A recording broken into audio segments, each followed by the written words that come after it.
말씀은 구약성경 864페이지 시편 84편 1절부터 12절까지 공독합니다. 만군의 여호와여, 주의 장막이 어찌 그리 사랑스러운지요. 내 영혼이 여호와의 궁정을 사모하여 쇠약하며 내 마음과 육체가 살아계시는 하나님께 부르짖나이다. 나의 왕 나의 하나님 만군의 여호와여, 주의 제단에서 참새도 제집을 얻고 제비도 새끼들 보금자리를 얻었나이다. 주의 집에 사는 자들은 복이 있나니 그들이 항상 주를 찬송하리이다.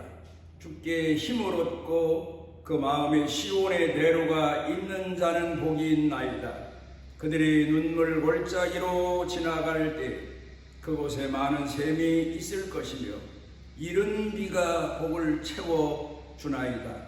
그들은 힘을 얻고 더 얻어 나아가 시온에서 하나님 앞에 각기 나타나리이다. 만군의 하나님 여호와여, 내 기도를 들으소서. 야곱의 하나님이여, 귀를 기울이소서. 우리 방패이신 하나님이여, 주께서 기름 부으신 자의 얼굴을 살펴보옵소서. 주의 궁정에서의 한날이 다른 곳에서의 첫날보다 나은즉 악인의 장막에 사는 것보다 내 하나님의 성전 문지기로 있는 것이 좋사오니 여호와 하나님은 해요 방패시라. 여호와께서 은혜와 영화를 주시며 정직하게 행하는 자에게 좋은 것을 아끼지 아니하실 것임이니이다.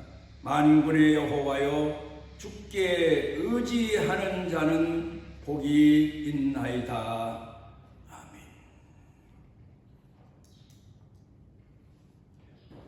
창세기 30장에 보면은 우리는 보통 생각하기로 요셉 하면은 누구보다도 신앙에 충성스러웠던 사람, 하나님께 대해서도 충성스러웠던 사람이지만 자기 사는 생활 가운데서도 자기 맡은 일에 대해서 정직하고 충성되게 산 사람, 그렇게 생각을 합니다. 또 사실 그렇게 살았습니다.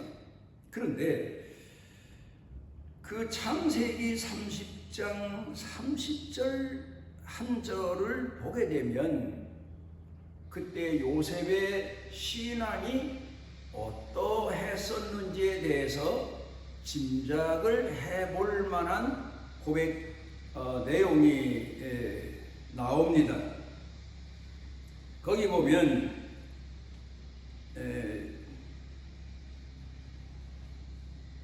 창세기 40장 14절입니다.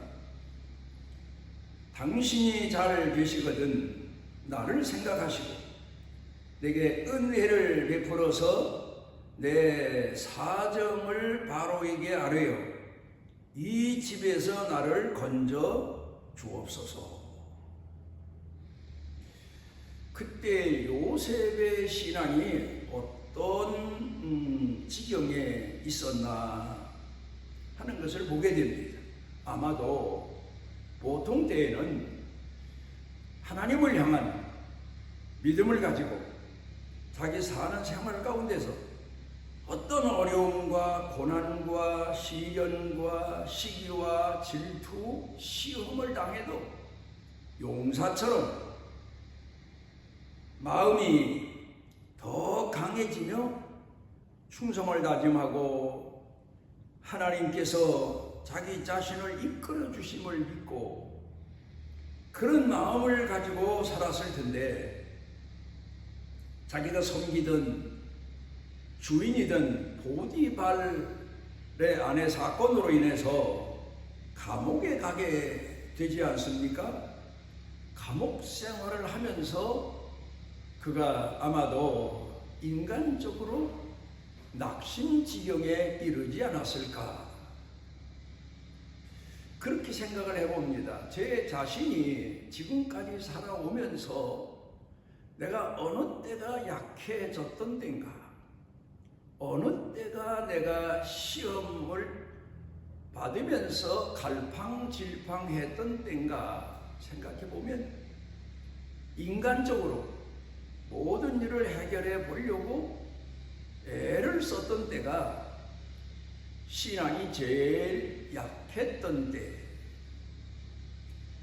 인간적인 방법으로 해결해 보려고 백방으로 노력하던 때, 그때가 바로 내가 신앙이 약해졌던 때, 도우시는 하나님, 이끄시는 하나님, 찾아오시는 하나님, 나를 통해 역사하시는 하나님에 대해서 내 마음이 미약해졌던 때, 그런 때가 바로 인간의 수단 방법을 의지하던 때, 그때였다는 생각을 해보면서 요셉의 신앙이 창세기 40장 14절에서 바로 왕의 술 맡은 관원장이 바로 왕에게 오해를 받아서 감옥에 와 있었는데, 그의 꿈을 해몽해주고 그리고 나서 그에게 신신당부하며,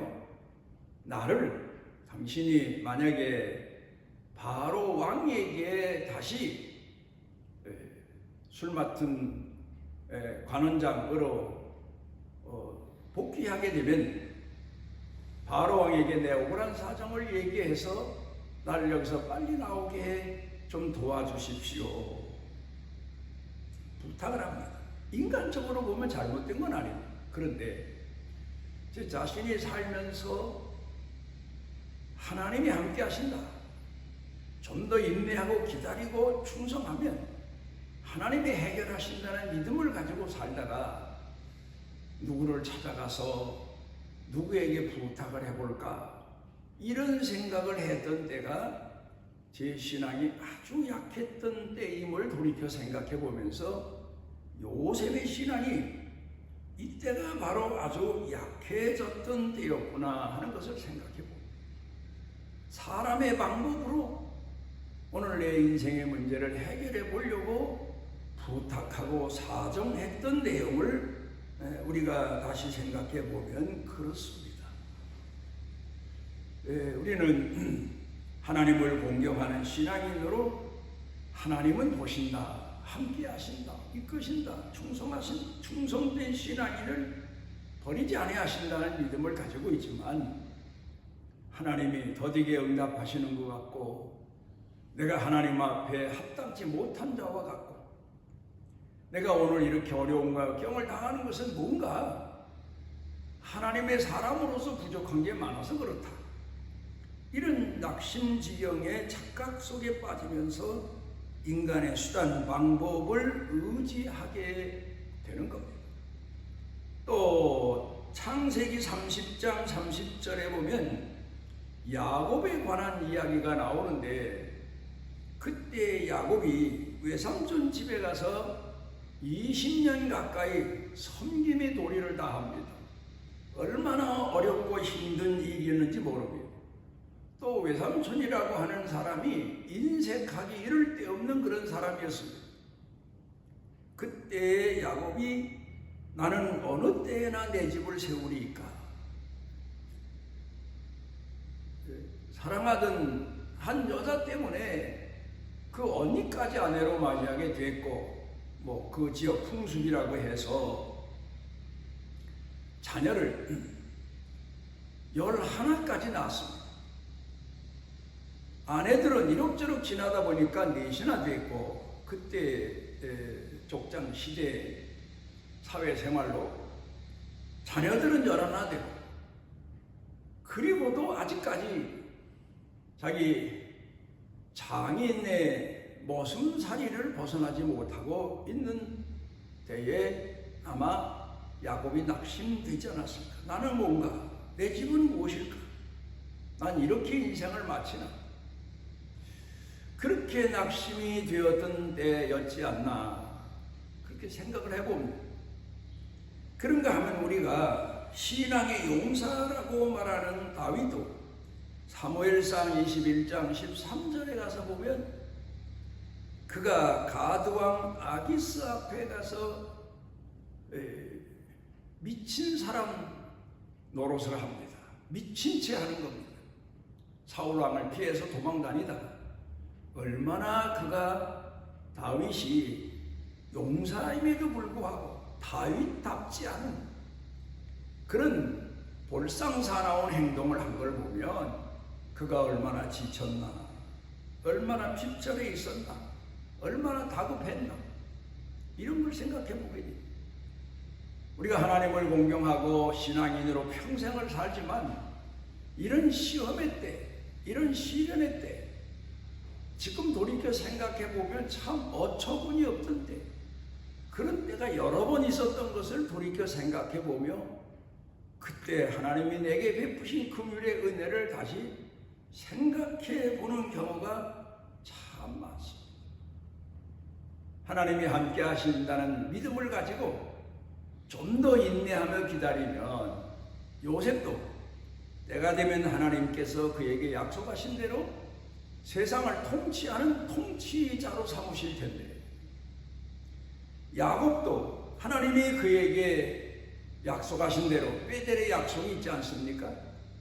좀 더 인내하며 좀 더 겸손히 낮아져서 하나님의 응답하심을 기다리고 기다렸으면 그가 약속의 땅에 돌아와서 큰 하나님의 역사를 이루며 돌이켜 감사하며 살 수 있는데, 이제 고난 때, 어려운 시련 때 그가 인간적인 고백을, 토로를 한 걸 생각해 볼 수 있고, 다윗도 그가 용사요 믿음의 용장이기도 임에도 불구하고 낙심해서 그다웁지 않은 행동을 했던 것을 돌이켜 생각해 봅니다. 이제 돌이켜 생각해 보면 인간적인 방법을 쓰다 보면 금방 쓰면서도 자존심이 상하고, 내가 왜 이러지? 내가 왜 이래야 되나? 아닌데, 이건 나답지 못한 일인데, 그렇게 그 현장에서도 후회했던 그런 적이 저도 돌이켜 생각해 보면 참으로 많습니다.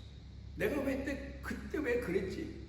좀 더 낙심하지 말고 인내하면서 기도했더라면 하나님께서 이렇게 내 평생의 선한 목자로 나를 이끄시고 시련을 통과하게 하시고 약속하신 축복의 길로 이끄실 텐데, 내가 그때 제일 신앙이 약화가 됐던 때다, 이런 생각을 해봅니다. 요사이 제가 낙심되었다는 말하고 늙었다고 하는 말하고를 생각해 보면 동일한, 거의 비슷한 그런 내용이 담겨져 있습니다. 흔히 조금 나이가 들면 사람들이 나는 늙었다, 이제 그런 말들을 합니다만은, 그런데 제가 생각해 보면 그러면 늙었다고 하는 나이가 도대체 몇 살일까? 70이면 늙었다고 할 수 있을까? 80이면? 90이면? 100이면? 그런데 가만히 생각해 보니까 어려운 형편일지라도 그래서 낙심이 됐다, 그건 형편과 신앙과는 별개인데, 형편이 어려워서 낙심이 됐다, 그건 신앙이 약화됐다는 증거인 것처럼 늙었다, 그런 말을 하는 것은 자기 자신이 하나님 앞에 어떤 사람임을 잊어버린 그런 상황에서 토로하는 말이 아닐까.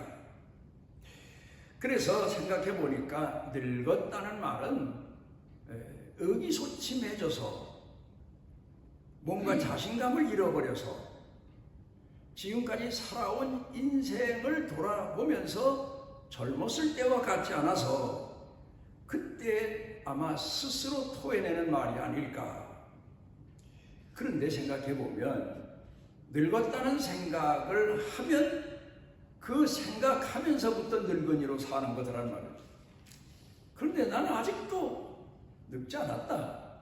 나는 아직도 삶의 의욕이 넘친다. 이런 용기를 갖고 살면 그 마음처럼 생각처럼 젊은 사람처럼 살아갈 수가 있더란 말이에요. 그래서 흔히 사람들이 보통 나이를 말할 때 50대에 가서는 그냥 쉰 하나 둘 셋 넷 그렇게 말하는데 우리 사회에서 60대가 딱 넘어서면 좀 이상한 말을 합니다. 6학년 1반, 2반, 3반 그렇게 이제 나이를 표현합니다. 그러면 70이 되면 어떻게 되는 걸까? 제가 생각해 보니까 6학년 1반 한 건 초딩이란 말이고 70이 되면 중딩을 사는 것 같습니다. 그래서 중딩 1반, 2반, 3반 그리고 80을 살면 고딩을 사는 거고 90을 살면 대학을 사는 거고 100세가 넘으면 박사가 된 인생 삶에 면류관을 쓰고 사는 박사가 된 인생이 아닌가 그렇게 생각해 보면서 얼마든지 우리가 보통 사람들이 말하고 생각하는 의식에서 벗어나서 젊게 살 수 있고 의욕이 넘쳐서 살 수 있는 그런 생각을 가지고 사는 게 최선이고 믿음을 가진 사람들의 삶의 방식이다. 그런 생각을 제가 해봤습니다. 인간 사는 삶을 세 가지로 말하는 견해가 있습니다. 첫째로는 운명론입니다. 운명이다. 팔자소관이다. 철학자 하이데커는 이 세상에 던져진 존재다. 어딘가에 던져진 존재다. 그렇게 말했습니다. 그러니까 인간이라고 하는 존재는 운명을 타고난 거다. 팔자소관이다. 그런 얘기입니다. 그런데 두 번째 사람들이 가지고 사는 의식은 보상론입니다. 그러니까 내가 선하게 살아서 열심히 살아서 충성되게 살아서 심은 대로 거두고 내가 행한 대로 복 받는다. 이런 생각을 가지고 사는 사람들이 있단 말입니다. 그런가 하면 세 번째 은혜 입은 자로 사는 겁니다. 신앙인들을 표현한 말입니다. 사랑 입은 자요 택함 입은 자로 사는 겁니다. 은혜라고 하는 말은 카리스라는 말인데 율법에 반대되는 말입니다. 이 말의 의미는 그러니까 나는 약하기도 했고 어려움도 많았고 허물도 많았고 시련 앞에서도 무릎을 꿇은 적도 많았는데 이제 돌이켜 생각해 보니까 그때마다 하나님이 내게 긍휼을 베푸셔서 은혜 아닌 게 없고 사랑 아닌 게 없고 은총 아닌 게 없더란 말입니다. 되돌아보면 그렇습니다. 제가 지난 주간에는 50년 전에 한국의 기도원 운동이 대단했습니다. 부흥 운동이죠. 제가 몇 분과 함께 그 기도원 부흥회를 갔는데 가자마자 방언이 터지고 은혜를 받고 춤을 추고 그러는데 나는 그 집회에 참석했는데도 어떤 내 속에 하나님께서 나와 함께 하신다는 감동도 없고 은사적인 그런 어떤 증거도 없고 그래서 이래서는 안 되겠다. 여기 왔으니까 하나님 앞에 기도하자.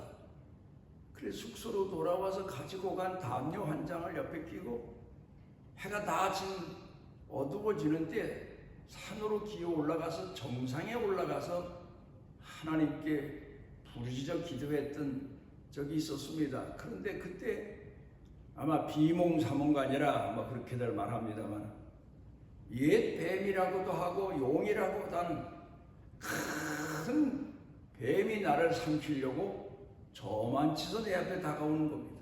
그러면 내가 있는 힘을 다해서 소리를 지르고 팔로 밀어붙이면 뒤로 갔다가 또다시 내게 달려들고 그러기를 반복했는데 나중엔 지쳐서 손가락 끝 하나 겨우 움직일 정도면 그 정도만큼 뒤로 물러갔던 뱀이 다시 나를 삼키려고 내게 다가옵니다. 마지막엔 손가락 끝도 움직일 수 없게 됐습니다. 그때 뱀이 나를 단번에 삼켜버리려고 큰 입을 벌리고 덤비는데 그때 제가 나도 모르게 주야 하고 소리를 질렀더니 그 소리에 이 뱀이 뚜루루 말리더니 저 낭떠러지기 아래로 땅 하고 떨어져. 깜짝 놀라서 깨서 보니까 새벽이 됐고 그 아래 교회에서 종치는 소리가 들려서 그 밤 새벽에 아직 덜 밝은 새벽에 어떻게 올라갔던 그 정상에서 내려왔는지 모릅니다. 그때는 하나님께서 나를 불쌍히 여기셔서 사단의 먹이가 될 수밖에 없었는데 내 속에 믿음을 충만하게 하시고 소리를 질러서 그 뱀을 사단을 물리치게 하셨구나 그렇게 생각만 했는데 이제 가만히 한 50년 지나서 그 현장 가까이 가서 그곳을 바라보며 생각나는 게 아하 예수님이 성령에 이끌려서 40일 금식 기도하신 이후에 광야에 나가 시험을 받으셨는데 나는 하나님께서 은혜를 갈망하는 뜨거운 열망은 가졌는데 은혜를 받지 못하니까 이끄셔서 그 산꼭대기 거길 지금 가라면 못 가지요.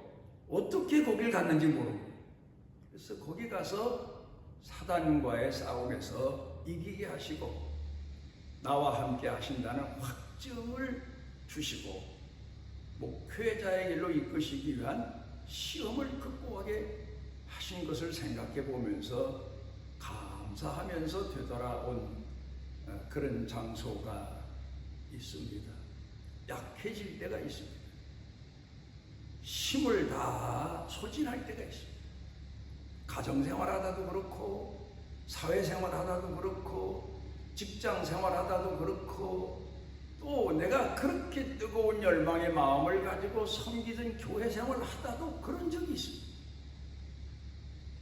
그런데 하나님은 그런데 우리에게 찾아오셔서 우리를 구원해 주시고 은혜 베푸시고 하나님의 함께 하신 확증을 보여주시는 겁니다.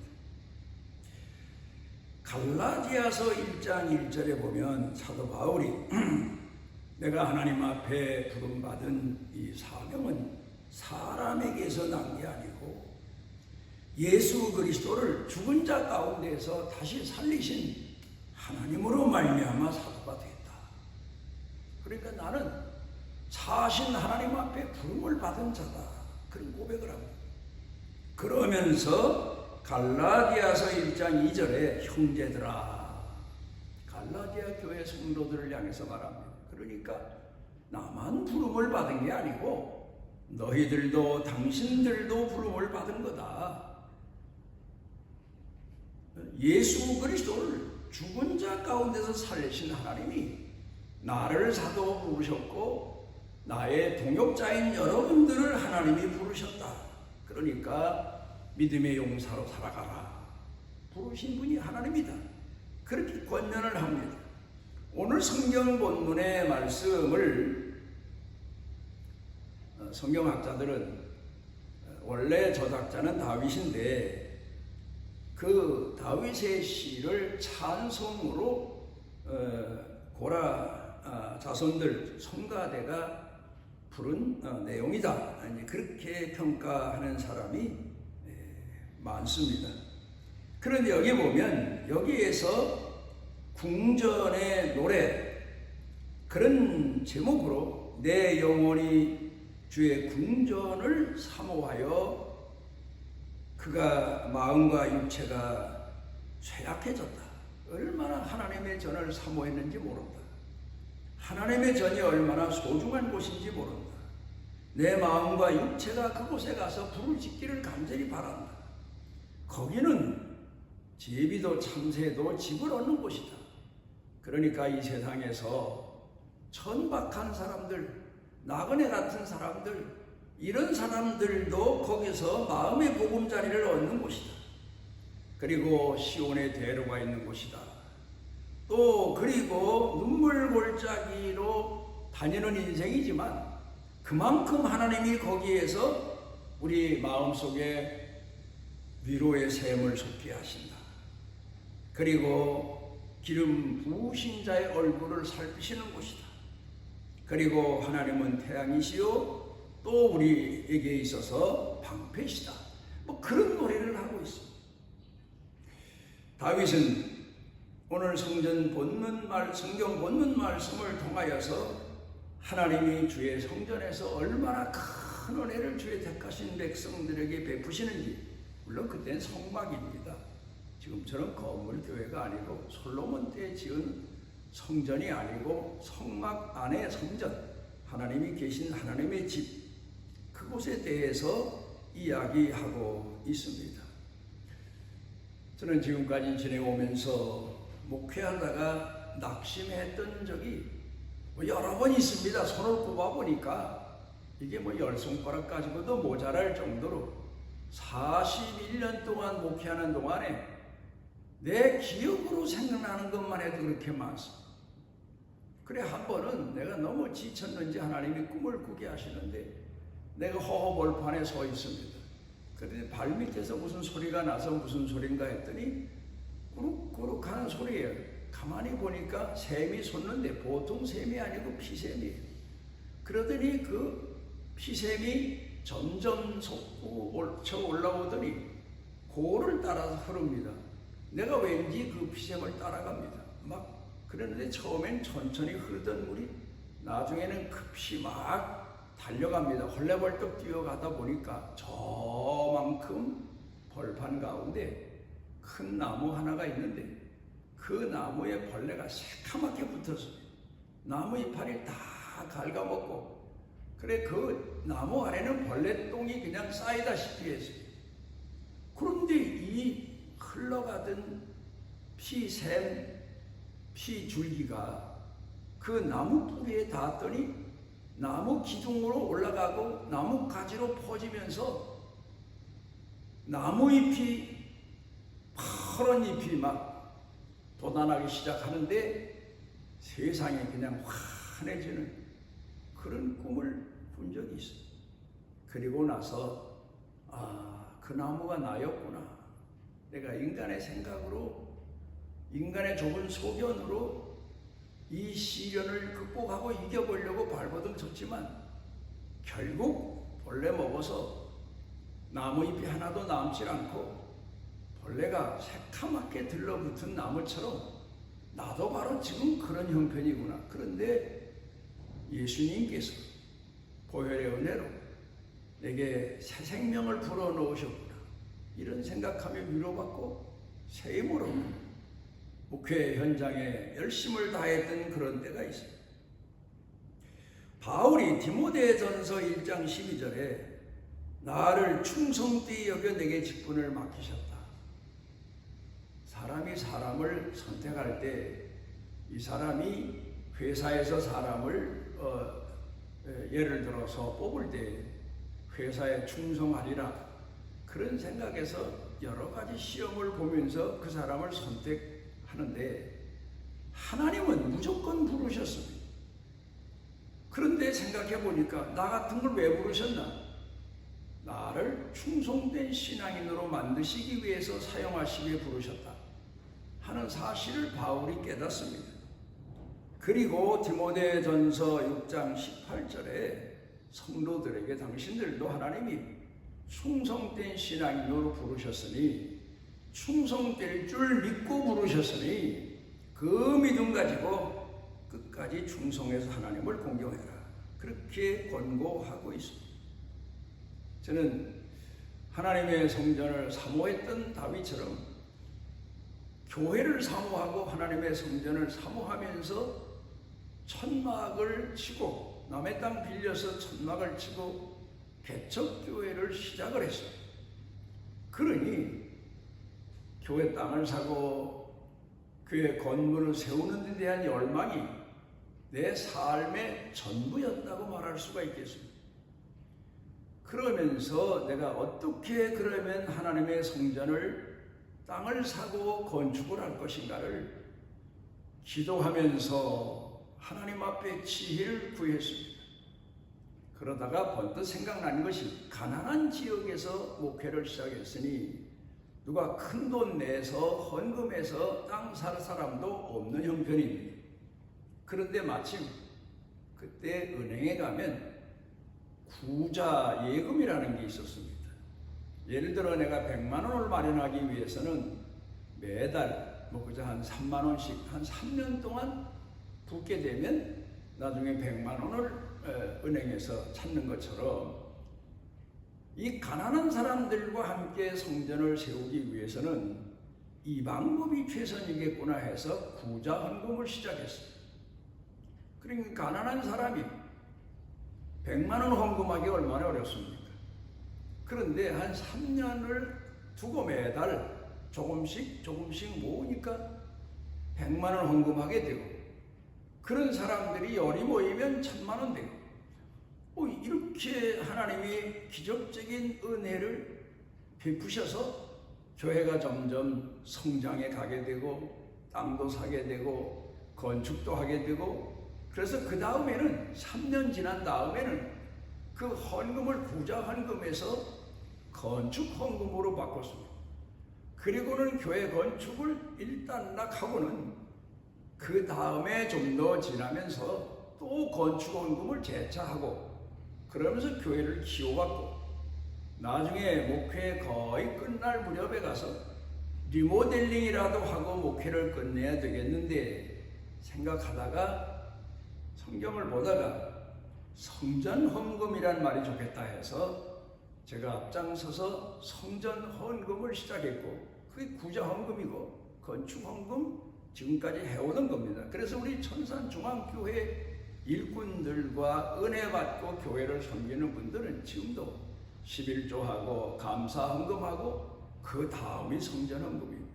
그리고 선경 헌금하고 복지 헌금하고 그 외에 여러 가지 헌금을 하긴 합니다만은, 어떻든 그렇게 해서 교회가 부천에 세워지게 됐고, 또 후대에게 물려줄 수 있는 교회로 성숙하게 됐고 건물이 완성되게 됐습니다. 우리가 교회의 일꾼으로 부름받아서 하나님의 자녀로 산다는 것도 복되지만, 교회 일꾼으로 부름받아서 아버지 집을 섬긴다는 것, 하나님의 성전을 섬긴다는 것, 이게 얼마나 큰 은혜의 복인지 모릅니다.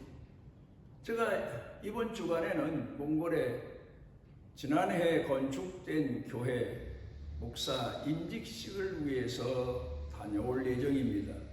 그런데 지금도 생각해보면 몽골은 제가 몇 번을 선교 시도하다가 몽골 사람들에게 당한 일이 많아서 포기를 다 했었는데, 또 한 사람을 만나게 됐고 알게 됐고, 또 그렇게 시작이 돼서 교회가 세워지고 100여 명의 아이들, 청년, 어른들 1년 정도 조금 넘었는데 모이고 교회가 부흥한다는 소식을 들으면서 얼마나 감사한 마음을 갖고 내가 이 일을 앞에 놓고 어떻게 할 것인가를 여러 가지로 생각하면서 하나님 앞에 기도해 온 지금까지 계속되어 왔습니다. 우리가 하나님의 성전을 섬긴다는 것, 이게 얼마나 큰 은혜요, 영광이요, 복인지 모릅니다. 하나님의 성전에 오르내린다는 것, 하나님 성전에 와서 위로받는다는 것, 기도한다는 것, 하나님 성전에 선택되었다는 것, 이 감격, 감동을 가지고 나이 많이 든 분들은 감사와 은혜로 오늘의 나이 들어감을 넉넉히 극복하시고 낙심되었던 분들도 사도 바울처럼 다윗처럼 하나님 앞에 부름받은 자의 감격, 감동을 가지고 남은 생애를 살면서 하나님 앞에 요긴하게 쓰임받는 축복을 누리시기 바랍니다. 우리를 사랑하셔서 주 앞에 모으신 아버지 하나님, 만세전에 택하셨고 때가 되어 모태에 지음받게 하셨고 우리를 주의 전에 불러 주의 전을 섬기는 하나님의 사람들로 세워 사용하시오니 감사를 드립니다. 우리 평생에 이 은혜, 이 감동 우리 생각, 마음 속에서 잊지 아니하고 늘 감격하며 주 앞에 충성 다하는 복을 더하여 주옵소서. 예수님 이름으로 기도드리옵나이다. 아멘. 하나님 여호와께서 그 날개 아래 보호를 받으러 온 내게 온전한 상 주시기를 원하노라. 우리를 죄에서 구속하시고 선한 목자가 되신 우리 주 예수 그리스도의 무한하신 은혜와 우리를 만세전에 택하시고 주의 전에 불러 주의 자녀 종 삼으시고 사용하시는 아버지 하나님의 극진하신 사랑과 내재하셔서 깨닫게 하시고 회개하게 하시고 돌이키게 하시고 충성하게 하시고 감동케 하시는 성령님의 능력의 은총이 사랑하는 자녀들 가슴 속에 생각 속에 사는 생활 중에 영육 간에 가족 일터 경영 온 교회 중에 넘치고 넘치도록 함께 하시기를 축원하옵나이다.